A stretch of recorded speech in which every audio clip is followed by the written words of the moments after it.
multitasking, multi-everything people out there. Take it away. Find your glory, write your story, fearless feet will carry you. Time you own it, take your moment, be a fire burning through. Hustling from night until morning, grinding it out, it won't be long. Feel your power, it's your hour, you inspire, you are strong. Enjoy your Zoa. No applause? You're all fired.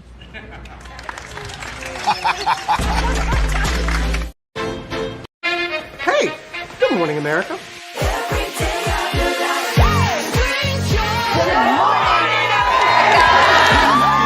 Good morning, America. Good morning, America. Good morning, America. Money. Are you ready? They are ready. Covering the biggest events in the country right now. There's a lot going on here. It's always a good time. That's what the show's about. That's good. Really good. Very good. Coming in hot, Jimmy, coming in hot. It's far from elementary. Oh. Good morning, America. I'm not going to try to strut like Michael or anything. I have known George a long, long time. Have you ever gotten him to dance? Look at that face. You don't just see it, you feel it. I'm in. I'm in. I'm in too. I'll be there. I am here and so happy. I'm in. I'm in too. I'm in. That tells you something when Snoop Dogg's in. Michael, George, Lara, Ginger. Prepare for a journey beyond imagination, beyond belief, beyond anything you've experienced before. Universal Epic Universe, a new theme park where you'll step through extraordinary portals to 5 immersive worlds. Prepare for a cosmic voyage of discovery, an isle of fire-breathing excitement, a shadowy world of monsters and mystery, new wonders in the wizarding world, and a new way to play. Plus the splendor of a magnificent resort hotel overlooking the park. It's all new excitement at Universal Orlando Resort. A week's worth of vacation thrills with 4 amazing theme parks, a variety of spectacular themed hotels, and incredible dining and entertainment. It's all at Universal Orlando Resort, where you'll find new adventures every day. Explore the astonishing worlds of Universal Epic Universe at Universal Orlando Resort.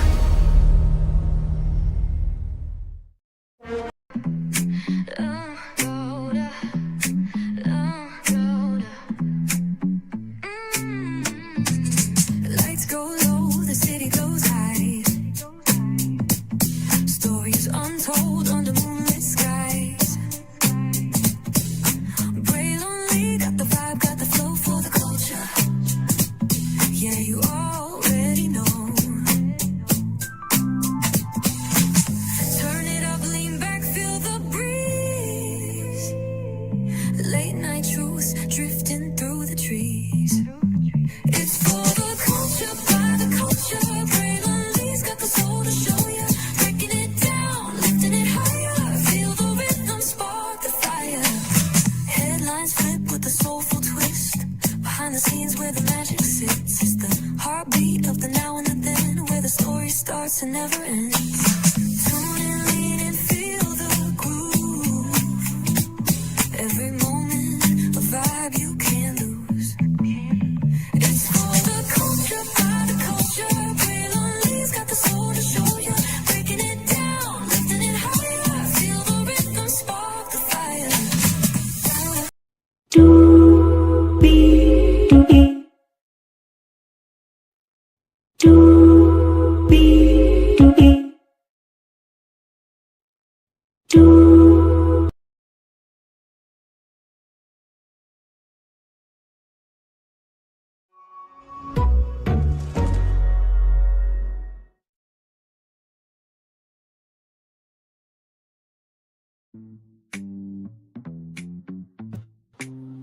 Well, hello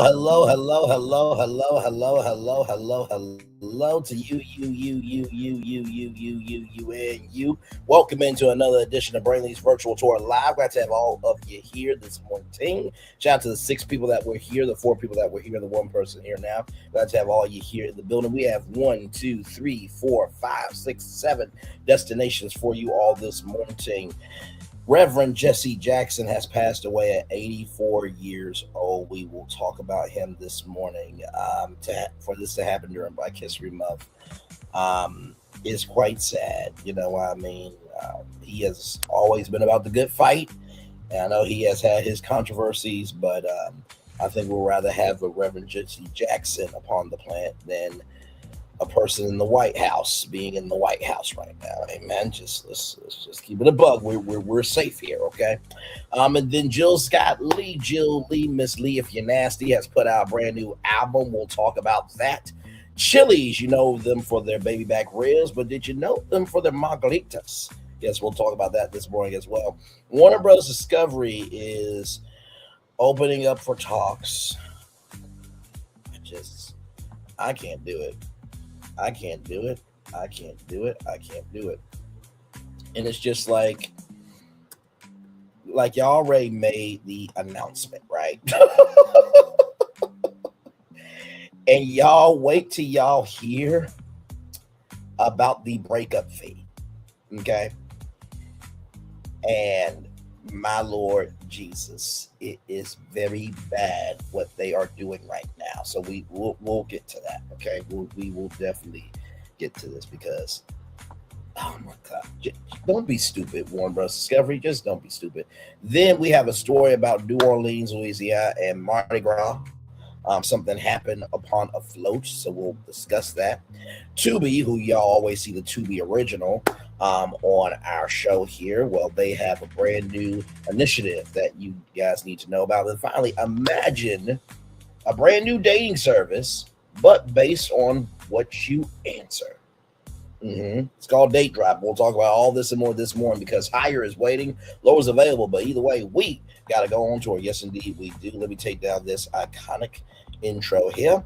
You see that virtual tour background? Yes, you do. You hear the virtual tour music too? Yes, you do. And one thing to know, 2 things for sure. Over here on this channel, a lot happens early. Shout out to the 7 people here. Let's get it. It's a new morning for America's family. Sun's coming up, so make it all that it can be. You know a lot happens early. I'm Harry Smith. I'm Julie Chen. I'm Maggie Rodriguez. Morning everywhere. Come on, get up. I'm Russ Mitchell. And I'm Dave Price. And it's a little early for this. Now this it's a new morning for America's family. Sun's coming up, so make it all that it can be. You know a lot happens early. Every day's good when you start living up right. But whenever you the daylight, and a lot happens early. Can you feel it when I say? Good morning, everybody. Are you girls ready for the Jonas Brothers? We have an early show exclusive. Yes. A lot happens early. A lot happens Early. The Early Show, weekday mornings on CBS. It's a new morning.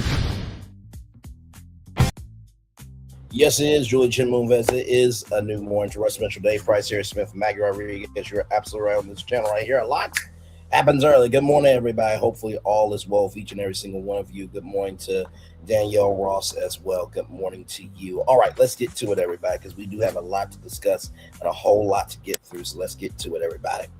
Yes, indeed. Jesse Jackson, man.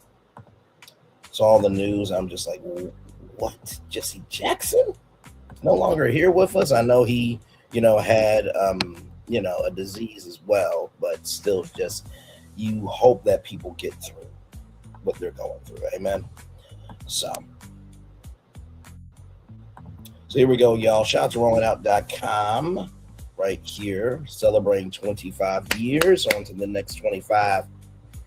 Reverend Jesse Jackson, senior civil rights champion, dies at 84 years old. Civil rights leader, former presidential candidate, has suffered neurological disease in latter years.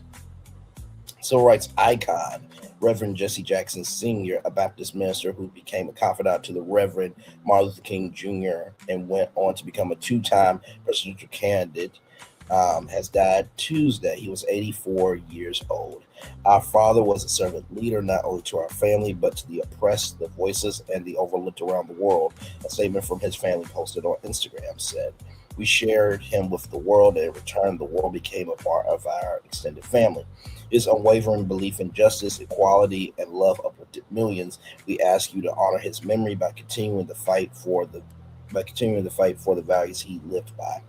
The statement did not provide his cause of death, but Jackson has suffered from Parkinson's disease and progressive supranuclear palsy, a neurological disorder that affects movement in the last decade of his life. The Reverend Al Sharpton was among the first to pay tribute to Jackson after his death. The Reverend Dr. Jesse Louis Jackson was not simply a civil rights leader. He was a movement unto himself. He carried history in his footsteps and hope in his voice. Sharpton said in a statement, "One of the greatest honors of my life was learning at his side. He reminded me that faith without action is just noise. He taught me that protest must have purpose, that faith must have feet, and that justice is not seasonal, it is daily work." Sharpton concluded his statement by saying, "Rest now, Reverend Jackson, I love you." A powerful orator, Jackson founded the Rainbow Push Coalition in December 1996 through merging of two organizations he founded earlier, People United to Serve Humanity, Push, and the Rainbow Coalition. Respectively, Push came out in 1971, the Rainbow Coalition came out in 1984.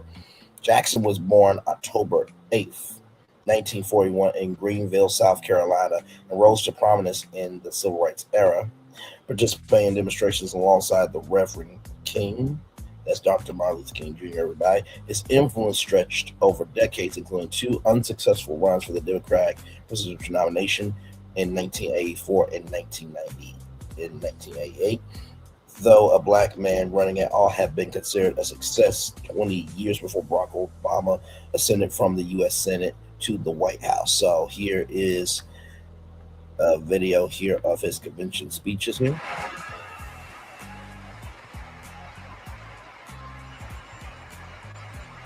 I'm more convinced than ever that we can win. We have fought up the rough side of the mountain. We can win. I just want young America to do me one favor. Just one favor. Exercise the right to dream. You must face reality, that which is, but then dream of the reality that ought to be, that must be. Live beyond the pain of reality with the dream of a bright tomorrow. Use hope and imagination as weapons of survival and progress. Use love to motivate you and obligate you to serve the human family. Young America, dream. My word.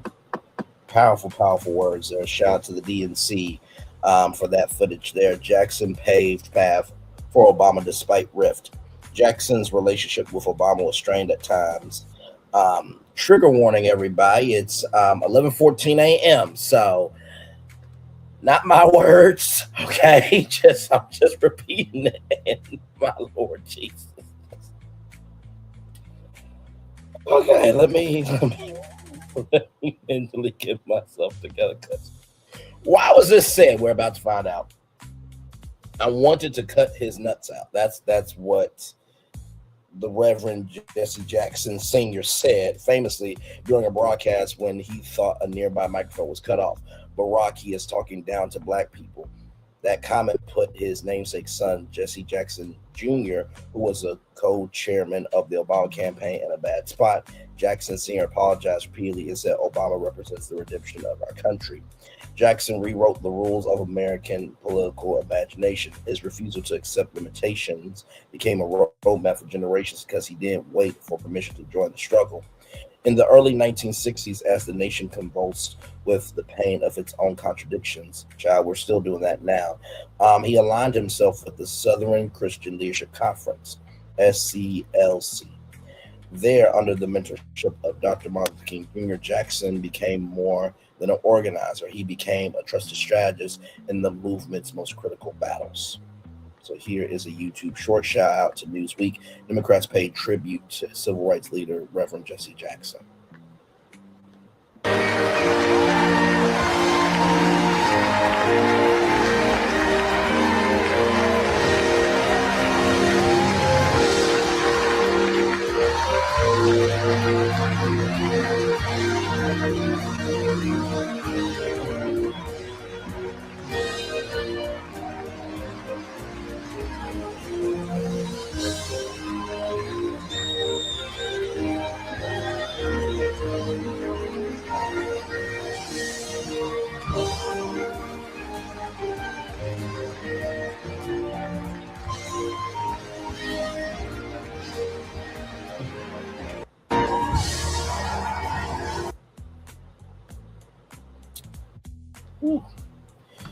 Jackson married Jacqueline Brown in 1962. They have 5 children. Sanita, former Representative Jesse Jackson Jr., D.L., I believe that's the name there, Jonathan, Yusuf, and Jacqueline.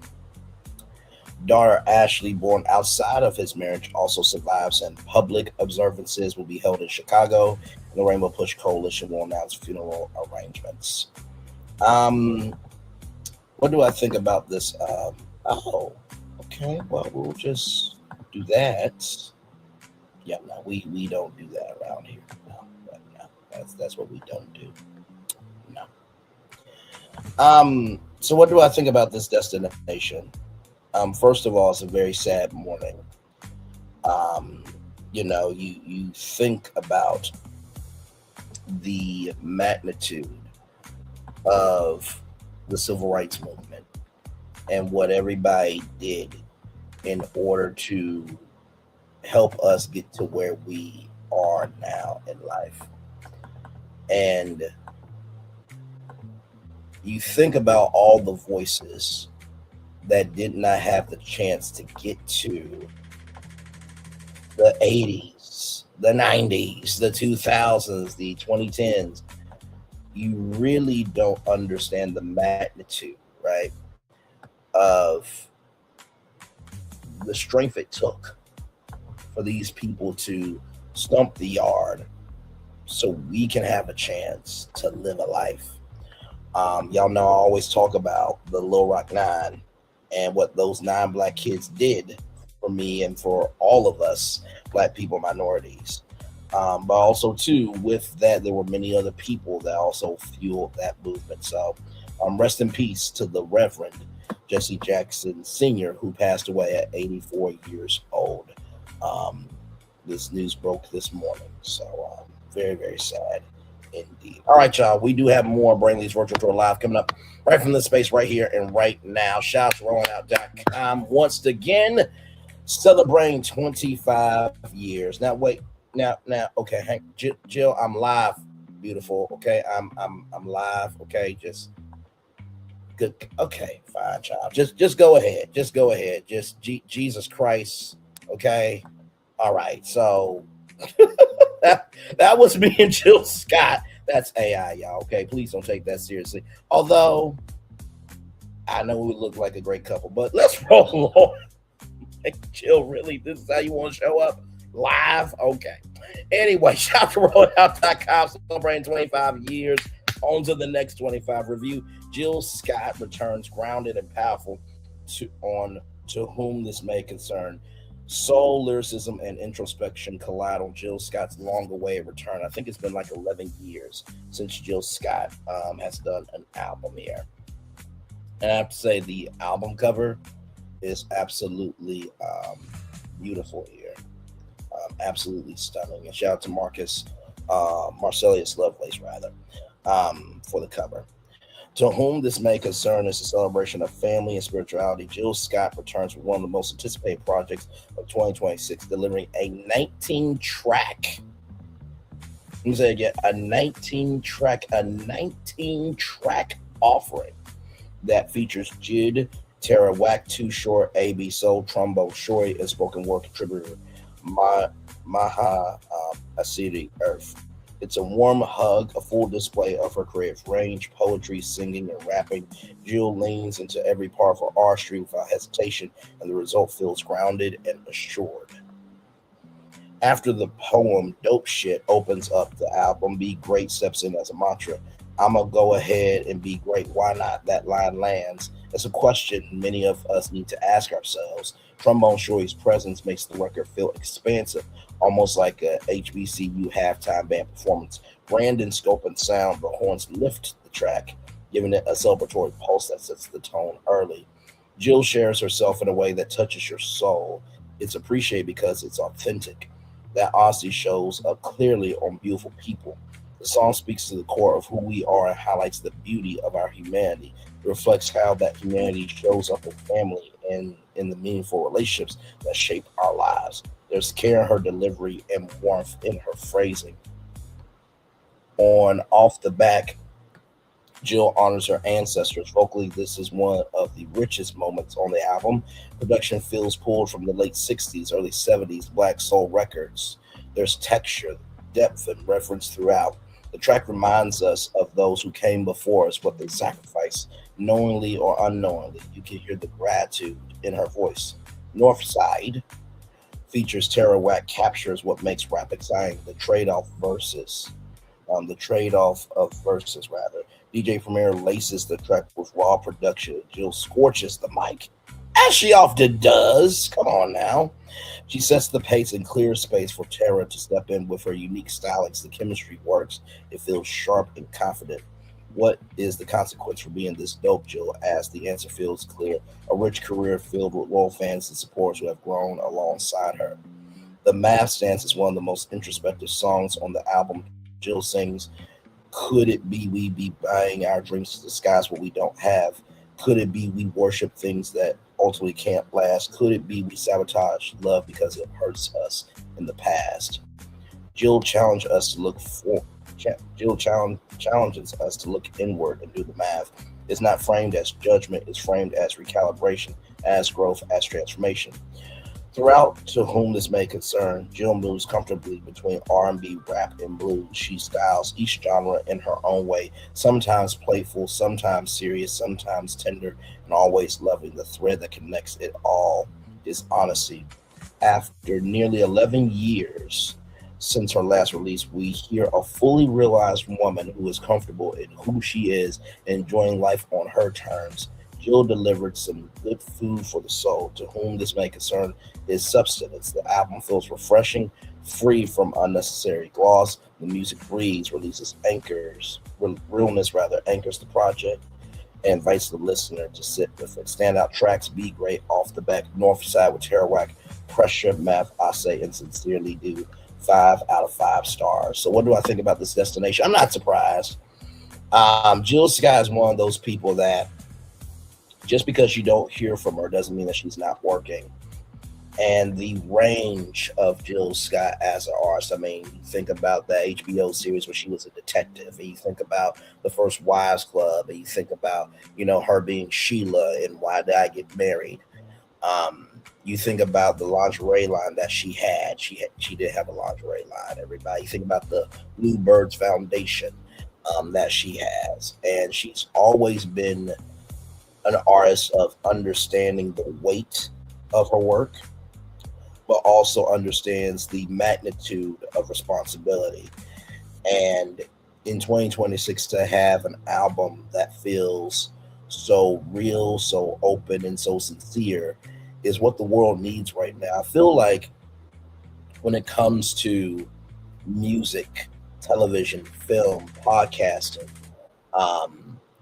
social media, everything in between, I think we're in this space of getting back to 90s energy, where the only way that you knew about what was going on in the world was to watch 106 & Park and to watch TRL and to watch, Good Morning America, Today, CBS, The Early Show.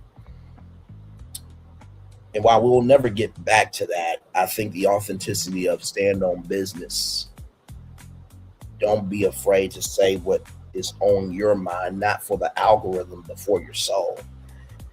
And to know that regardless just because you put it out doesn't mean nobody is willing to listen. I think we're evolving into a space of, okay, let's let some voices in that can regulate how we communicate. So shout out to the one, the only Jill Scott Lee, Jill Lee, Miss Lee, If You're Nasty, on that new album, To Whom This May Concern. Get that now. I believe it's streaming everywhere, obviously. Don't know if it's on CD, because y'all know CDs are kind of extinct at this point, but I am sure Jill Scott will have a vinyl album, and she will probably have an exclusive B-side track or exclusive B-side of her vinyl. So shout out to the Jill Scott. All right, let's continue, y'all, because there is more to come from Parade Magazine, parade.com.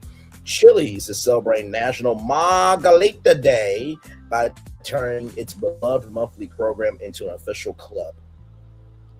Now, is there a CMO, Chief Margarita Officer, a job available? Because I will gladly do it. Yeah, I will gladly do it. Just need burgers, I need margaritas, Jill Scott, or a beautiful thick black woman. I'm available for the Chief Margarita Officer position. Broke the diva mirror with this one, said one fan. Let's get to it here.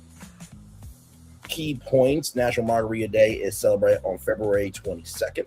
Chili's launched a free Margarita of the Month Club and released limited edition margarita themed merch. Specials include $5 to $7 margaritas and include unique monthly flavors like the Straw Eddie Margarita. As far as food and beverage themed holidays go, it's hard to imagine one more perfect than National Margarita Day. Beyond being a tasty cocktail, margaritas signify a celebration and reminds us to let loose and enjoy life on the wild side, responsibly, of course. That being said, you might expect the boozy festivities to fall somewhere in summertime, or at least to coincide with Cinco de Mayo, but you might be surprised to know that the tequila-soaked holiday actually falls on Sunday, February 22nd. So would that make it National Margarita Week? Or is that just my mind wanting it to be a week? Moving on.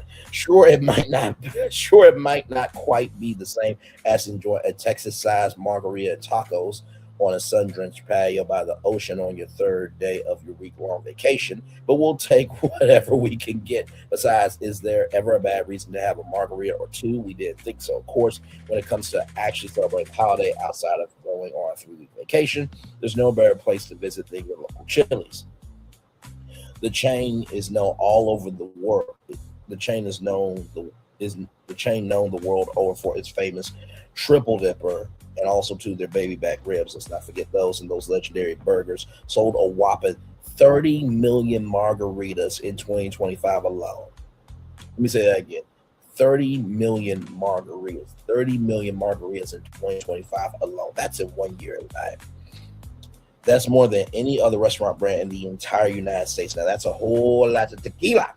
And to further capitalize on this growing fandom surrounding its iconic Margarita of the Month program, Chili's is making things official by turning its beloved program into its very own club. Now you can join the most exclusive Margarita of the Month club. That's open to literally anyone for free. Simply sign up on the Chili's website and you're in. No membership fees, no social cachet test necessary, no secret knocks at all.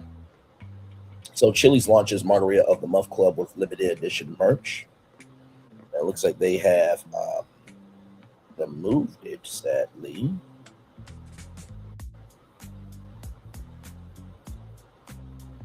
So here, okay, so they still have it here. So here is the members only. Join. Branded clothing wear. Chili's? Margarita. Get some. Sweet. Sticky. Triple dippers? Chili. Margarita. Oh, this is hilarious, bro. Club. The commercial is over.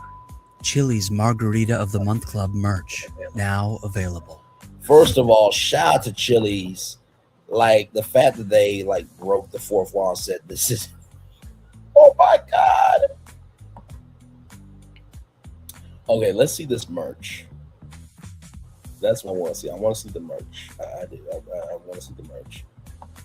So give me a moment here. Shop Margarita of the Club. Margarita of the Month Club merch. And I do think y'all should have a Chief Margarita Officer sweepstakes where, you know, a fan gets to be the Chief Margarita Officer for a year. And you know what? That can be a yearly thing, you know? Or you can just hire me full time. I'm available. So here is the collection right here. So you have a crew neck shirt right there for $60.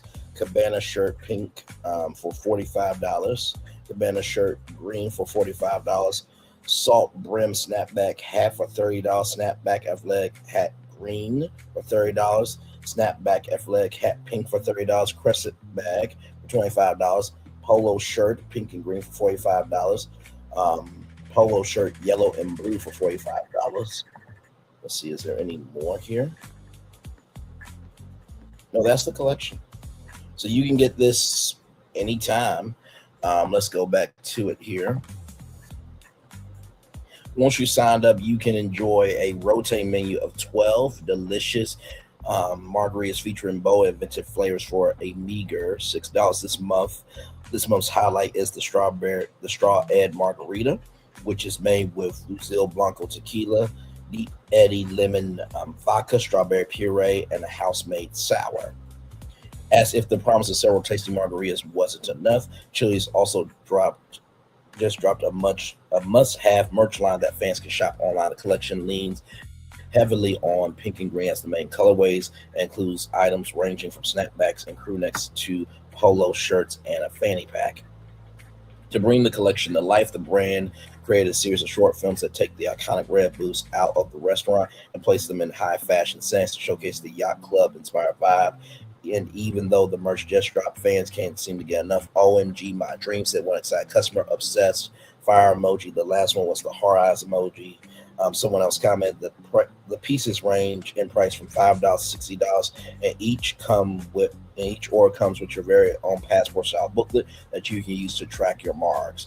So if you get all 12, like, is there a special prize or something? Like, what's going on here? Celebrate National Margarita Day with limited time specials. Additionally, Chili's is tripling down the margarita love by offering a variety of specials to help you celebrate National Margarita Day, including the new $5 Tequila Classic, the monthly $6 Strawberry Ed Margarita, and a $7 Frozen Margarita with Patron Silver Tequila. Now that sounds like our kind of celebration. Shout out to Ken C. Bivens for making this, and like I said, I'm here for it. You know what I mean? So I think they have more here, I think. Let me pause it here. So here's this here.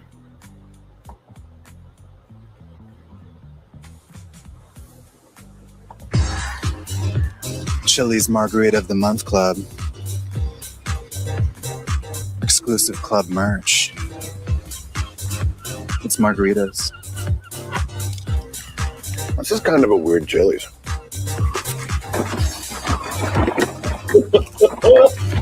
Whoa. Excuse me, did you see? Okay. Oh my God.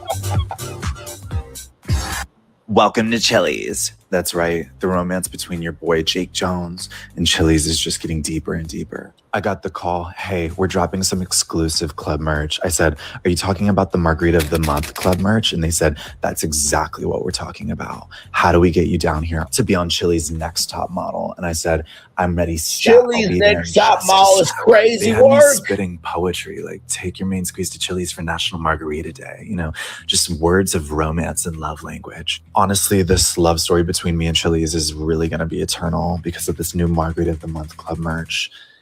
Welcome to... Now this is what we call a fit right here. That's right. Look at the fabric. Look at the pose. We haven't even seen it from the back. Right. So I have no notes. Anybody? No, okay. Incredible. Who's this suave king just lounging? That deserves a celebration mark. Like, I can scream it for the girls in the back that need to hear it. Who's this diva? Riding in on a boat? That's some real welcome to Chili's. That's really welcome to Chili's. Chili's little yacht club, margarita of the month club. Stunning. I'm sorry, but this is stunning, love.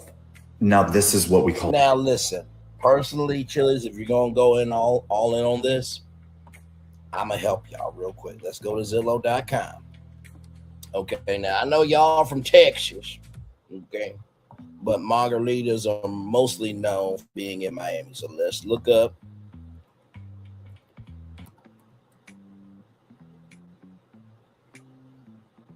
Miami, Florida. Let's look at some homes here. Okay. So I'm not saying you gotta do this. I'm not saying you gotta do this at all. But I do believe if you guys did this, this would be fire. Give me a moment. And y'all can write this off as a business expense, honestly. You really could.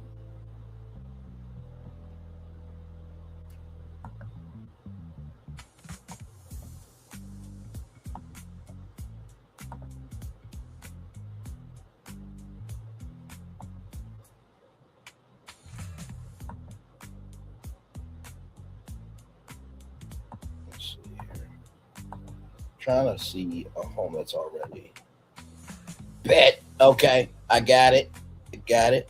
Okay, everybody ready for this? Chili's, you're welcome. Okay, welcome to the official Chili's Margarita of the Month Club house.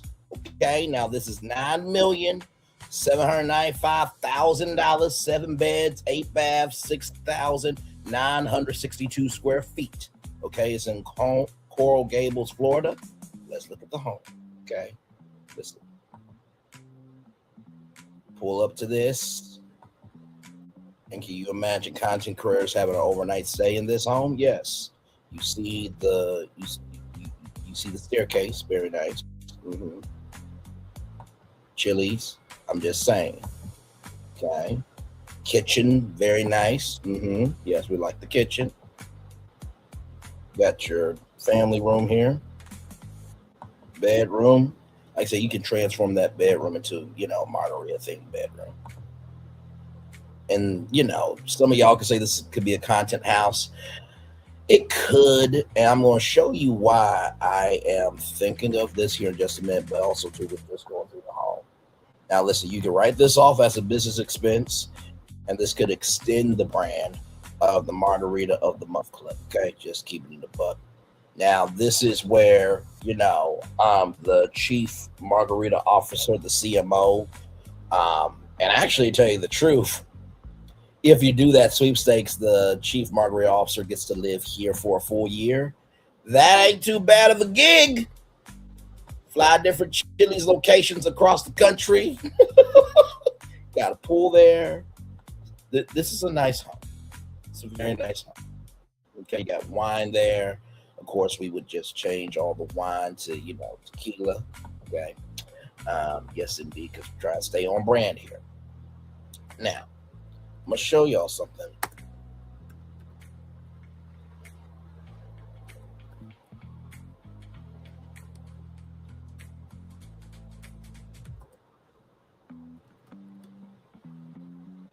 Because this was a thing right here. I want y'all to see this.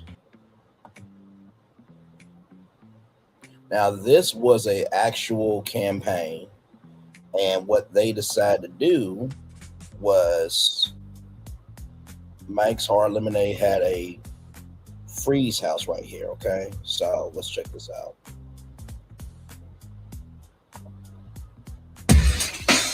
This is the true story. True story. True story. 4 strangers Picked to live in a house picked to live in a mansion. and have their lives taped Lives taped. Find out what happens when people stop being polite and start getting real. Hello, yes, this is Blue Phone. Blue Phone. I'm very busy at the moment, but I will be able to return your call after wife. I was lying on the grass of Sunday morning of last week, indulging in myself. This is the Freeze House, and you could be picked to live in it. It's a campaign for the new Mike's Hard Lemonade flavors. We'll get to that in a second. But in the house, each room decked out in outdated technology and trends of the past. Yes, this is so great. All that she wants. This is the pink room. I dressed up for this one. Buttons, fluffy pens, as if.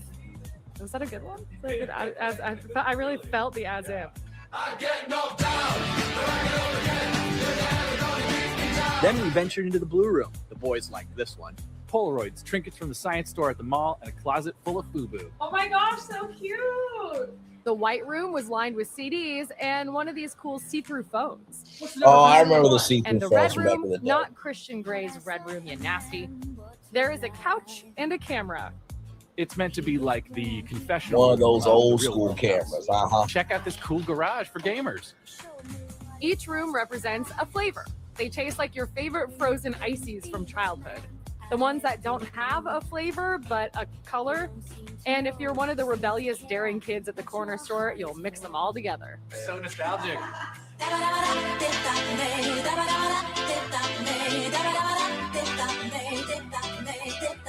And there's the pool.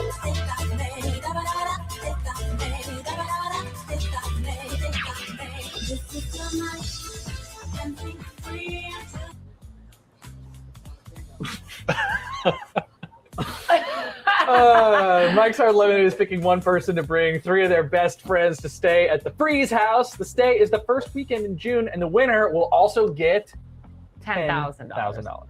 Wow. For 1 week starting today, you can go to mikeshardfreezehouse.com to enter. Again, not an ad. We just really enjoyed going to the so Freeze much House. fun. I want to go back. I want to live there. So that's why I am saying, Chili's, call me. Y'all buy the house, get some great designers to fix up the inside.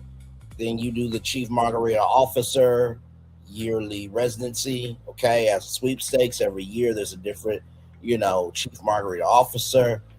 And then, you hire me as the official one for the whole company, but then we do the sweepstakes for everybody else. So, just an idea. Okay. All right. So there it is from Chili. So get your margaritas on deck. And by the way, get ready for National Margarita Day happening on February 22nd. All right. Speaking of margaritas, you might need a margarita if you work at Netflix, because take a look at this destination from Deadline.com. Here we go. Come on, work with me. We're live here. Thank you so much. Netflix hopes Warner Bros. Discovery Paramount talks will finally resolve this matter for erase David Ellison Company from misleading Warner shareholders. So as you can see here, Warner Bros. Discovery begins talks with Paramount. Netflix slams antics. Here we go. Netflix on Tuesday slammed Paramount's antics and blasted David Ellison's company for misleading Warner Bros. Discovery shareholders on the regulatory landscape in aggressive defense of its own Warner Bros. Discovery deal. Now, you would have thought that after losing that David Ellison would just work what he got. And that's what he really needs to do, because this is looking really bad. You don't want Paramount to be the bully on the playground where the rest of Hollywood was like, okay, fuck Paramount. You don't want that. But apparently, this is the way it's going to go. So, that agreement signed last December and unanimously approved by the Warner Bros. Discovery Board will be put to a vote by Warner shareholders March 20th. Warner announced today, even as it simultaneously unveiled plans to engage with Paramount for a 7-day window through February 23rd. So February 23rd would be ending Monday, okay? Paramount has been attempting for months to derail the Netflix transaction with a series of hostile offers. Through the robust and highly competitive strategic review process, Netflix has consistently taken a constructive, respectful approach with Warner Bros. Discovery in stark contrast to Paramount Skydance. While we are confident that our transaction provides superior value and certainty. We recognize the ongoing distraction from Warner Bros. Discovery stockholders and the broader entertainment industry caused by Paramount Skydance's antics. Accordingly, we granted Warner Bros. Discovery a narrow 7-day waiver of certain obligations under our merger agreement to allow them to engage with Paramount Skydance to fully and finally resolve this matter, Netflix said. This doesn't change the fact that we have. I'm sorry, y'all. This does not change the fact that we have the only signed board recommended agreement with Warner Bros. Discovery, and ours is the only certain path to delivering value for Warner Bros. Discovery stockholders, and insisted zeroing in on regulatory approvals. Netflix is confident that our transaction, a largely vertical merger of complementary assets, has a clear path to timely regulatory approval. It said Netflix and Warner Bros. Discovery had each submitted their Hart-Scott-Rodino filings and are engaged constructively with competition authorities globally, including the Department of Justice, State Attorneys General, the European Commission, and the UK, United Kingdom Competition and Markets Authority. By contrast, Paramount Skydance has repeatedly mischaracterized the regulatory review process by suggesting its proposal will sell through, misleading Warner Brothers Discovery stockholders about the real risk of their regulatory challenges around the world. Warner Bros. Discovery stockholders should not be misled into thinking that Paramount Skydance has an easier or faster path to regulatory approval. It does not, said the streamer led by Ted Sarandos and Greg Peters. It ridiculed Paramount for publicizing routine checkpoints to exaggerate progress. For example, Paramount Skydance side securing German FDI clearance on January 27th, 2026 as evidence of the regulatory certainty. In fact, Netflix received German FDI clearance on that very same day. Man, this isn't giving SOC 2 compliant energy, my lord. By the way, it's a commercial for some company that talks about SOC 2 compliance. So that's this triggered that. So anyway, moving on. It anticipated scrutiny on foreign funding behind Paramount Skydance bid, namely the Middle East sovereign wealth funds that will be passive investors. So basically what's happening here is they're trying to do another TikTok US joint venture, okay, because they have Middle East partners in this U.S. TikTok joint venture, okay. He insisted regulators will focus on horizontal overlaps, 2 of the 5 major Hollywood studios, 2 major news networks, and the impact on competition, job losses, and reduced output. Now, for those of you who may not remember, I told y'all Warner Bros. Discovery has separated the 2 companies. So the studios and the streamers are with Netflix. The cable networks have not been bought by anybody as of yet. And the impact on competition, job losses, reduced output, and downward pressure on wages for film and television workers, with pain set to result from the high debt of the combined company. Paramount has predicted up to $6 billion in cost savings. Much of that is likely to be realized through layoffs. Netflix instead calculates that the leverage of a combined Paramount Warner Bros. Discovery leverage could require as much as $16 billion in cuts. It claimed Paramount Skydance, which is set to release its latest quarterly earnings next week, is already undershooting its financial projections. Paramount and Skydance merged last August. This extraordinary execution risk and track record of operational underperformance could impact Paramount Skydance's ability to fund the close transaction, it said. Netflix's strong cash flow generation supports our all-cash transaction structure while preserving a healthy balance sheet and flexibility to capitalize on future strategic priorities. A combined Netflix and Warner Bros. Will strengthen the entertainment industry, preserve choice and value for consumers, and give creators more opportunities. Critics of the Netflix deal, and there are many, including guilds, exhibitors, and select lawmakers, doubt the streamer's newfound commitment to theatrical windows, are concerned about the cost cuts and the threat of monopoly in streaming with HBO Max in the Netflix fold. Man, oh man, oh man. So what do I think about this? I'm going to bring up a live that I did, and we're going to ask Google to summarize it, because I talked about a lot with this here. Give me a moment.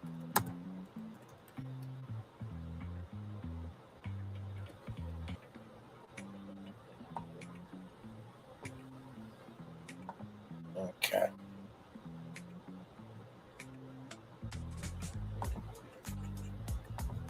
Ask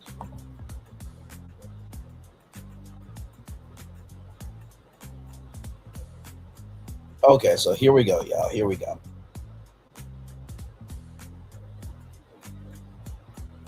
So right here, this video discussed the significant acquisition of Warner Bros. Discovery by Netflix for 8.2. I'm sorry, y'all.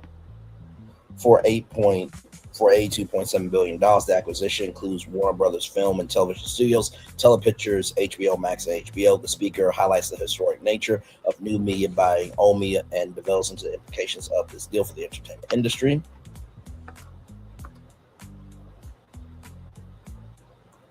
So what I decided here was to talk about the CW. Now, for those of you who don't know who the CW is, that was a partnership with CBS and Warner Brothers, right?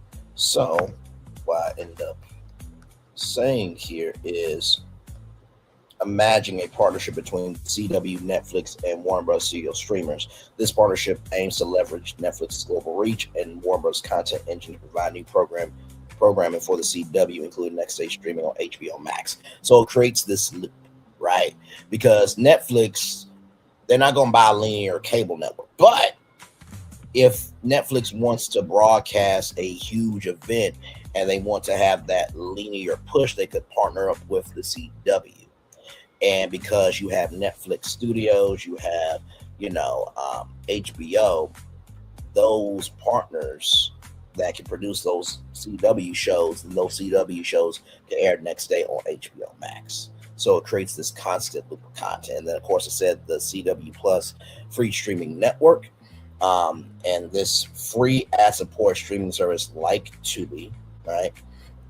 Like Pluto TV, like Xumo TV, which is a combination with Charter Communications and NBC Universal. It would be a free ad-support service that will merge live TV fast channels and bingeable libraries with a Netflix-style user face. This platform will feature Warner Brothers reality competition lifestyle shows, as well as low-cost hybrid reality and unscripted content, because we all know unscripted content is cheaper to produce than scripted television. And then, of course, I proposed a new HBO-backed linear streaming network called HBO Createmint. Yes, Createmint. So this is where on this network will be dedicated to content creators, new talent, and emerging filmmakers, offering HBO quality content and serving as a pipeline for the next generation of creatives. So if you missed this live, go back and watch this. I really broke down a whole lot more than just those things in the live. I think that this is a dumb ass decision by Warner Bros. Discovery, because you already made the announcement, this, that, and the third. In business, you honor your word. And in addition to that, I want y'all to see this, okay? They have a $5.8 billion breakup fee if the deal falls through or fails to gain regulatory approval. This is one of the largest, or considered one of the largest in corporate history. Okay? Now, the convening bid and fee Paramount Skydance is attempting a revival bid, has offered to cover the roughly $2.8 billion termination fee Warner Bros. Will owe to Netflix if they abandon their current merger agreement. So, $5.8 billion. Right, so let's do this. 5.8 billion minus 2.8 billion. So that still leaves you $3 billion that you're going to have to pay Netflix. Personally, Netflix, I think, is already that company. They have the Netflix house. They have their studios in New Jersey. Of course, they are headquartered in LA. Their brands are known all around the world. And not to mention, too, I don't believe Netflix has a backlot. Let me see.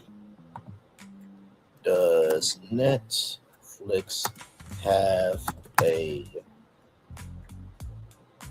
studio backlot in LA? Okay. So here it is here. Here it is here. Here it is here. Netflix does not currently own a traditional dedicated studio backlot in Los Angeles, but heavily leases and anchors major production facilities in Hollywood, such as Sunset Bronson Studios. So, this is very interesting. With Warner Brothers, right? You have all the Warner Brothers studios. Now, I'm going to just say this. I would rather go with Warner Brothers Discovery than Paramount, because I believe that Warner Brothers is open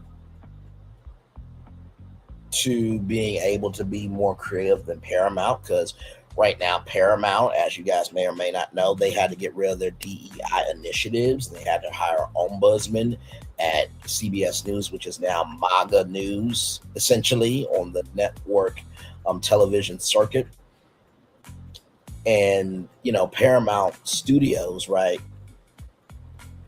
It's historic, but also too, Paramount's been, you know, selling off a lot. They just, you know, removed CBS Mornings from their studio in Times Square. They had to sell off the CBS Broadcast Center, and then there's CBS Television City that also got sold off.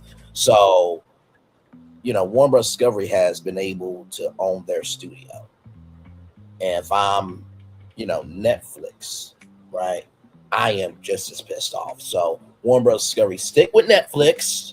Fuck Paramount. David Ellison needs to lay there, roll over, and take it and work with what he's got.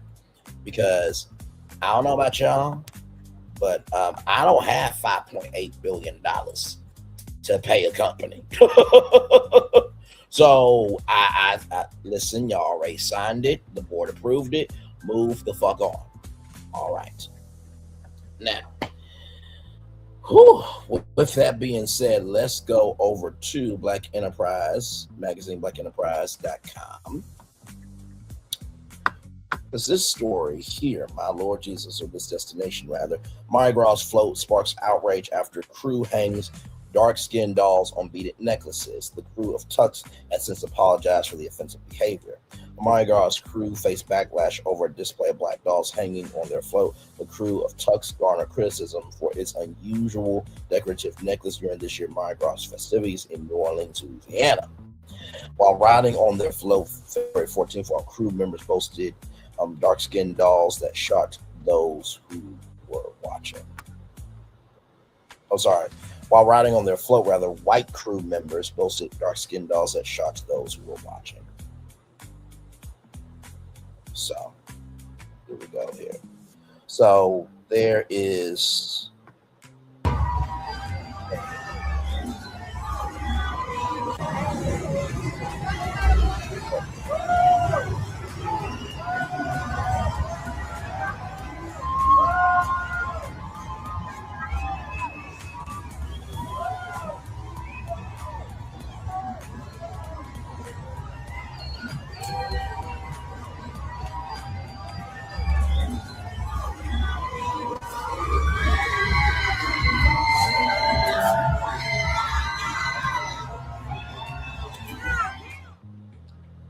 Now, we all know that back in the day, during slavery times, strange fruit, Billie Holiday.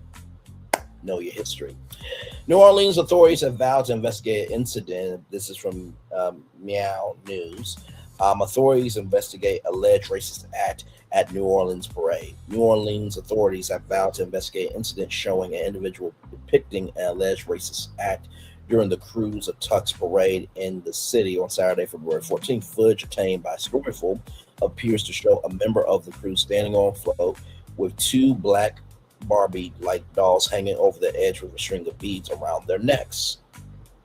I think we all know what that means. Yeah.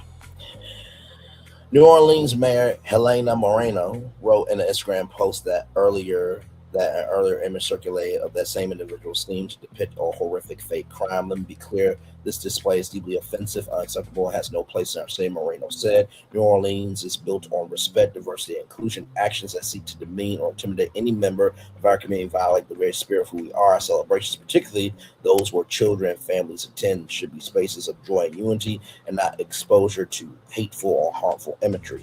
What depicted isn't free speech, it's a disturbing effigy meant to harm and intimidate families and children, Murnell wrote. Louisiana Attorney General Liz Murrow said that she was immediately opening an investigation into what she described as a disgusting, vulgar, racist image. She said she intended to hold the individuals responsible accountable. Crew of Tux issued a statement apologizing on Saturday night, saying the crew shares the same sentiment as the mayor, called the behavior intolerable and completely contradictory to the beliefs and values that the crew of the Tux holds. One video went viral, showing a white rider for the crew. He apparently held the black Barbie dolls as they hung by their necks with some beads. Another image showed the dolls still hanging on necklaces, this time located on the edge of the float. The disturbing imagery evoked references to the lynchings of black women in the South, upsetting in-person paraders and social media alike. Local officials immediately responded to the backlash, with the New Orleans mayor strong condemning the display. Let me be clear, the display is deeply offensive, unacceptable, has no place in our city. Newly elected Mayor Helena Moreno. For those of you who are wondering why is there a newly elected mayor, Victoria Cantrell decided to play the Bodyguard movie in public, with her bodyguard using government funds to have facilitate a relationship. So I believe that that's still ongoing, that case. Back to this destination here, obtained by NOAA.com. New Orleans is built on respect, diversity, and inclusion. Actions that seek to demean or intimidate any member of our community violate the very spirit of who we are. The issue grew even more disrespectful as more context on the float's theme came to light. The crew tiled the controversial float crack pipe, meant as a satirical joke on the city's faulty sewer system, while the Tux Parade itself remains known for bathroom humor. Many no longer found it funny, especially at the expense of black people. Following the backlash, the crew of Tux wrote an apology on social media. The crew seemingly revealed that the dolls were not part of their original plan. Its leaders stated that those responsible will not take part in future programming. So here's the official statement of the crew of the Tux. The offensive photos have been brought to our attention. We share the same sentiment as the mayor. This behavior is intolerable and completely contradictory to the beliefs and values that the crew of Tux hold. We intend to fully investigate this incident, and responsible riders will no longer be permitted to have any association with the parade. The leadership witnesses have been brought to our attention during the parade because it would have been addressed immediately. This was brought to our attention through social media, and we are immediately investigating. Since its inception, the crew of Tux has been one of the most diverse parades in Mardi Gras. We are offended by this behavior and will not be tolerated. Mardi Gras is a celebration of New Orleans and its diverse and rich culture. We apologize for this racist display during our parade, and please know this is not who we are. We will address this swiftly. So since its inception, the crew of Tux has been one of the most diverse parades in Mardi Gras. The statement reads, "We are offended by this behavior and will not tolerate." An internal investigation into what led to the dolls appearing in such a way began February 16th, as confirmed by the crew of Tux captain Lloyd Fetchowitz. On a state level, Louisiana Attorney General Liz Murrow announced an external investigation into the case. While it's not unusual to see toy-like items attached to the beaded necklaces, the imagery of black dolls themselves felt like a target hate crime toward the black people of New Orleans, according to New Orleans City Council President J.P. Morrell, especially as Mardi Gras has its own racist past, often not allowing black and non-white people from the official parade. Let me say that 2 more times, because that is breaking news to my brain cells right now, especially as Mardi Gras has its own racist past, often not allowing black and non-white people from the official parade. Especially as Mardi Gras has its own racist past, often not allowing black and non-white people from the official parade. This depiction could call back to this exclusive nature. Morrell even deemed the necklaces as an intentional effort by someone riding on float to remind people of the city, particularly certain people of the city, that Mardi Gras is not for them. Crews that face backlash for alleged racism before, especially in their membership. However, black people continue to break barriers to make the parade reflective of New Orleans diversity. So obviously, I am pissed the fuck off about this destination. Nobody should ever feel excluded from any event here, there, or anywhere. And like I said, to see that in 2026 is sadly not surprising. And we do need to do better at making sure that everybody feels seen, heard, and embraced. So fucking disgusting. I'm glad there's an investigation into it, and it should never fucking happen again. Otherwise, there should be tremendous consequences, whether that is, state, federal, or family as police consequences. Okay. All right, moving on. Also from Black Enterprise Magazine, blackenterprise.com. For those of you who don't know, Tubi has a brand new initiative that you guys need to know about. And like I said, I know with World Star Hip Hop and Tubi not owned by Black people, that's why about Isaac Hayes III, who has a platform called Fanbase. There really hasn't been any other platform to, embrace content creators like Tubi has. Mr. Beast is on Tubi. Deion Sanders and Roxy Diaz, We Got Time Today, is on Tubi. Like I said, NBC Universal had the launch of Script Accelerator, where 5 content creators a $20,000 development deal with NBC Universal and Bravo, and they will have the chance to create more content for them. And then, of course, the Blavity Creator Collective, where you can be seen by 250 million monthly active users. I submit for basically all 3 of those. Heard back from Tubi that I didn't get it. Blavity Creator Collective, never heard back from them. And then NBC Universal, we were supposed to learn something January 1st, and it was just, for the longest time, never heard anything back. So yeah. So with that being said, let's get to it here. And like I said, there could have been a chance that they could have said something to me, because the old platform that they were on was transitioned. But it's just like, y'all, regardless of platforms transitioning, keep everybody who entered updated. It's just the decent thing to do. Here we go. Tubi debuts HBCU Film Hub spotlighting Black student filmmakers for Black History Month. The partnership with HBCU First Look Film Festival launches during Black History Month, expanding national access for emerging storytellers. Streaming service Tubi has unveiled a slate of films created by students and graduates of historically Black colleges and universities for the launch of its partnership with the HBCU First Look Film Festival during Black History Month. The platform released 20 films as a part of the rollout, delivering on plans first shared in November at the festival's annual award ceremony. At that event, founder Sheila Elridge announced a collaboration with Tubi designed to give rising Black filmmakers broader visibility through a national streaming outlet.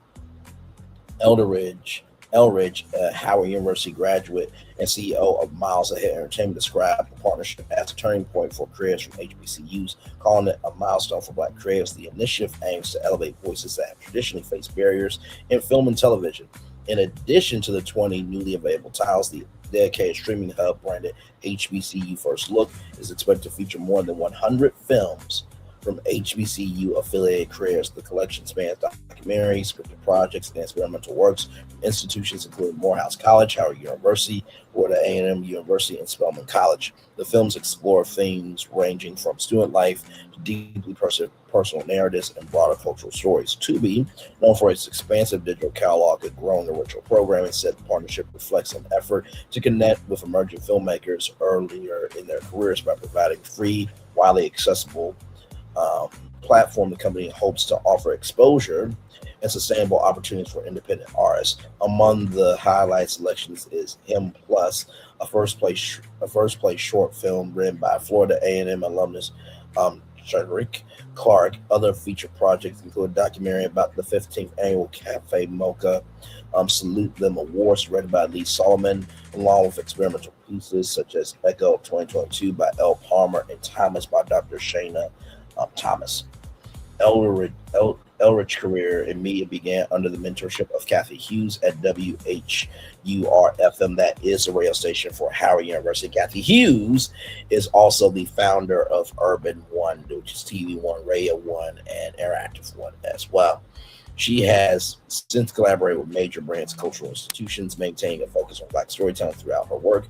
Founded to Founded to create a professional pipeline for HBCU careers, the festival now engages more than 15,000 students and alumni annually and drew over 700 submissions last year, evidence organizers say of growing demand for platforms centered on Black voices. First of all, like I said, shout out to Tubi for making it do what it do. And honestly, why isn't BET a part of the film festival? Why isn't OWN? Why isn't Nubian TV? Apparently, there's this new network called Beyond Television Network, apparently. And I looked it up. It only has like 100 like downloads. And when I tried to go to the website, it gave me an error message. Like now. Hang on, let me show y'all here. Give me a moment. Right here. So let me refresh this. Error. So, new Black network with no website that works. That's how we're rolling in 2026, everybody. So, hoping that this network gets itself together, but I think this goes to show that we need Black media to unite and not be in silos, because honestly, like I said, with Isaac Hayes III, who says, you know, that, and let me just show y'all, just because I am that transparent.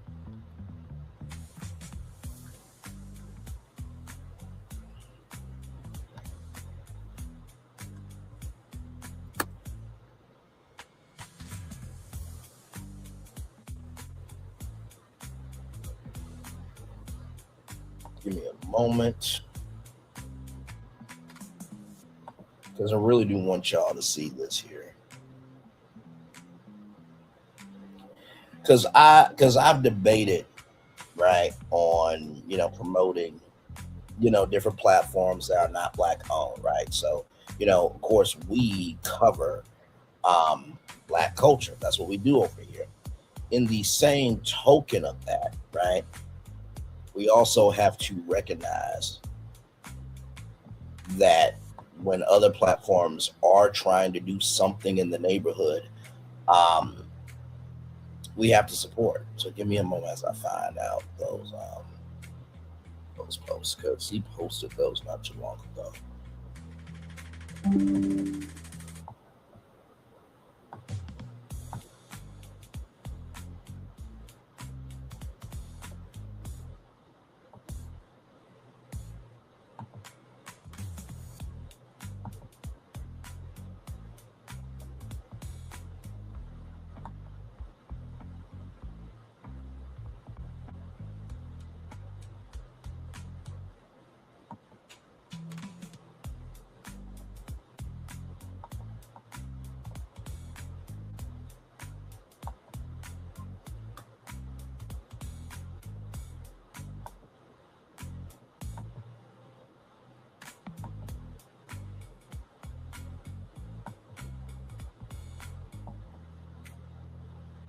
You know what? Let me just type it in.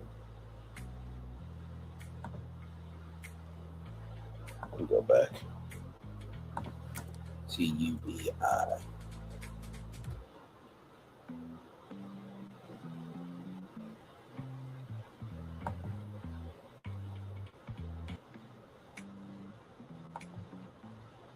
Yep, so right here.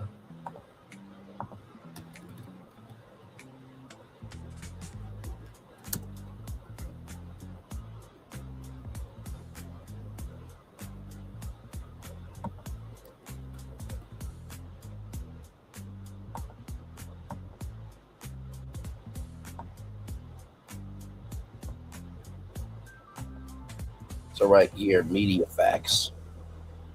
Right here. Right here, Fox Corp has a documented history of pushing narratives that deny systematic racism, criminalize Black protests, attack diversity and equity efforts and platforms that routinely undermine Black voices, from the framing of police violence to the dismissal of racial inequality and internal lawsuits of racial discrimination. The record is public and well documented. This is not about entertainment. It's about power, influence, and who benefits from your labor, your culture, and your voice. Let's see. The effects. Sorry,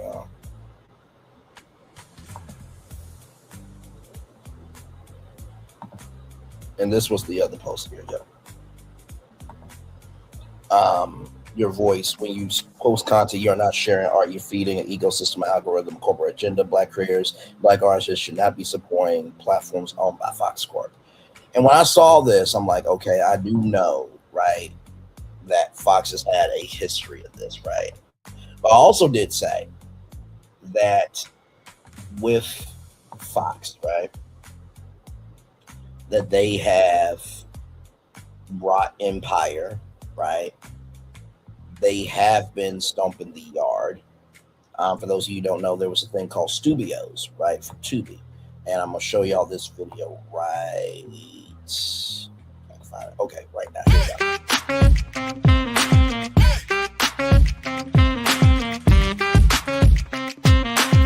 go. Yeah, we hustle all day. Yeah, we're working, let me play. You know me, work real hard, now we're ready, let's play. Ay, hustle up, yeah.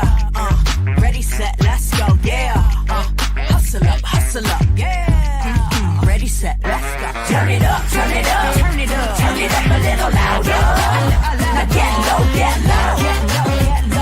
come on, yeah, drop it to the floor. Turn it up, turn it up, turn it up, turn it up a little louder. Now get low, come on, yeah, drop it to the floor. Turn it up, turn it up, turn it up, turn it up a little louder. Now get low, come on, yeah, drop it to the floor. Turn it up, turn it up, turn it up, turn it up a little louder. Now get low, come on, yeah, drop it to the floor. Turn it up, turn it up, turn it up, turn it up a little louder. Do you know who started that partnership? The Studios partnership?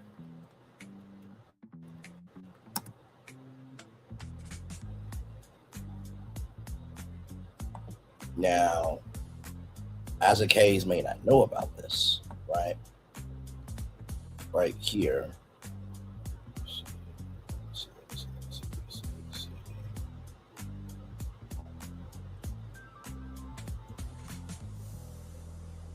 Go back. Oh, hang on.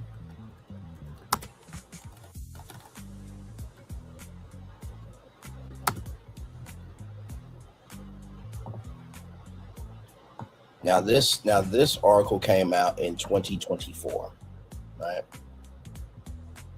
From Variety.com, right here. Tubi launches Studios to fund and stream fan greenlit creative projects, taps Issa to inspire mentoring filmmakers. So Issa Rae has worked with Tubi. Now, I'm not saying that what Isaac Hayes III is saying is wrong at all. But also, too, I think it would be up to Isaac Hayes III to take fan base and say to BET, hey, can we create something? To go to OWN, hey, can we create something? To go to Aspire TV, which is owned by Magic Johnson, hey, can we create something? To go to Afro TV and say, hey, can we create something? If you don't want Tubi collaborate with Black and MIPOC content creators, then you need to take your platform and talk to the Black platforms, right? Or even, hey, Disney, can me and Fanbase do something? Hey, NBC Universal, can me and Fanbase do something? Can't go over to CBS because that's MAGA now, but still they have a partnership with the NAACP for content, and they also have a partnership with, and they also, P&G Studios, along with the NAACP and CBS, they produce Beyond the Gates. So thank God that show's still on the air.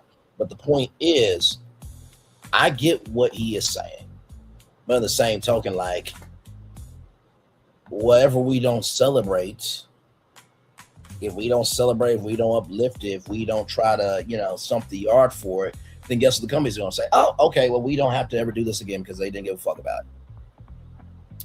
It's a fucked up game that we are utilized as cultural footballs to just pass down the field, but we never, get into the end zone. That's not cool. That's not right. It's disrespectful. But in the same token, we do have to be able to stump the yard for something, right?